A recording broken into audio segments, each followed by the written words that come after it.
Topic of our today's lecture is cell. आज हम cell के बारे में पढ़ेंगे कि सेल जो है वो बेसिकली उसका स्ट्रक्चर क्या है, फंक्शन क्या है। We all know that all animals and plants are made up of cell and cell is a basic unit of life.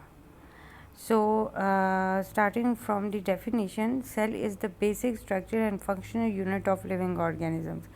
कि तमाम organisms का जो structure and functional unit है वो cell है. In other words, cell makes up living things and carry out activities that keep a living cell alive, things alive. मतलब cells की जो living activities हैं उन सबको control, body की जो जितनी भी living activities हैं सबको cell जो है वो खुद control करता है. सेल्स के बारे में काफ़ी साइंटिस्ट ने अपनी राय दी है. Different scientist discover different types of cells. Cell theory is a collection of ideas and conclusion from many different scientist over time that describe cells and how cells operate. Cell theory के बारे में ये बोल रहे हैं कि cell theory जो है वो एक कलेक्शन ऑफ आइडियाज़ थी, यानी बहुत सारे साइंटिस्ट ने मिल के सेल थ्योरी को बनाया जिसमें उन्होंने अपने अपने आइडियाज़ जो हैं वो इसमें इनकॉर्पोरेट किए थे. All non living things are made up of one or more sales. जिसका पहला पॉइंट ये था कि तमाम लिविंग थिंग्स जो हैं वो एक या एक से ज़्यादा सेल से मिलकर बने हैं. ठीक है. जो दूसरा पॉइंट था वो क्या था कि all living cells arise from pre existing cells by division. और तमाम जो लिविंग सेल्स हैं वो पहले से मौजूद सेल्स से बनते हैं. जब वो सेल्स डिवाइड करते हैं तो वो क्या है कि वो 1 से 2, 2 से 4, 4 से 8 इस तरीके से वो सेल्स डिवाइड होते हैं और वो सेल्स जो है वो डिवाइड होते होते जो है वो लिविंग ऑर्गेनिज्म बना देते हैं. मतलब कि जो पहले से प्री एग्जिस्टिंग पहले से मौजूद सेल्स जो हैं वो डिवाइड होके बनाते हैं. This cell is the basic unit of structure and function in all living organisms. के जो सेल है वो बेसिक यूनिट है, स्ट्रक्चर है, basic unit of structure and function in all living things. के तमाम लिविंग थिंग्स में जो बेसिक यूनिट है स्ट्रक्चर एंड फंक्शन का वो क्या है, सेल है.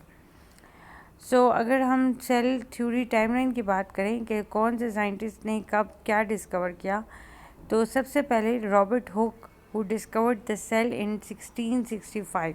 So he was a scientist कि जिसने सबसे पहले डिस्कवर किया सेल्स को. और 1665 में that this is not that much you can say कि हम ये नहीं कह सकते कि ये कुछ अर्सा पहले ही डिस्कवर हुआ है.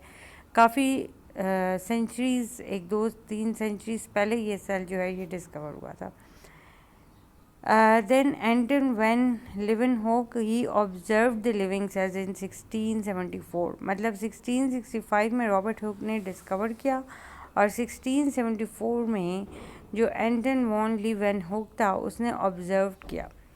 Then in 1883 Robert Brown discovered the nucleus.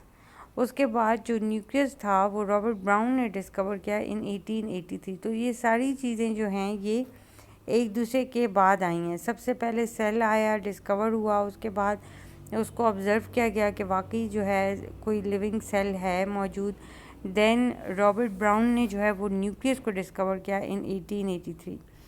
उसके बाद 1835 में फेलिक्स डुजर्डेन ने फ्लूइड कंटेंट ऑफ सेल को डिस्कवर किया. मतलब उसने ये डिस्कवर किया कि कुछ पोर्शन जो है वो फ्लूइड है और कुछ जो है वो सॉलिड है, या कुछ जो है वो ग्रेन्यूल्स की फॉर्म में है और कुछ जो है वो लिक्विड की फॉर्म में है. So he was a scientist who discovered के जो फ्लूइड कंटेंट ऑफ सेल है वो क्या है. And his name was Felix Dujardin in 1835. Then in 1388 में Matthias Schleiden propose all plants are made up of cells. उसने फिर पहले एनिमल्स का डिस्कवर किया रॉबर्ट हुक ने, और 1838 में मैथियस शेल्डन ने डिस्कवर किया कि जो तमाम प्लांट्स होते हैं वो भी सेल से ही मिलकर बनते हैं. ठीक है. उसके बाद 1839 में J.E. Purkinje name the fluid content of cell as protoplasm. अच्छा जी. अब जो 1839 था उसमें क्या हुआ कि साइंटिस्ट था J.E. परकिंजे, उसने तमाम फ्लूइड जो था ना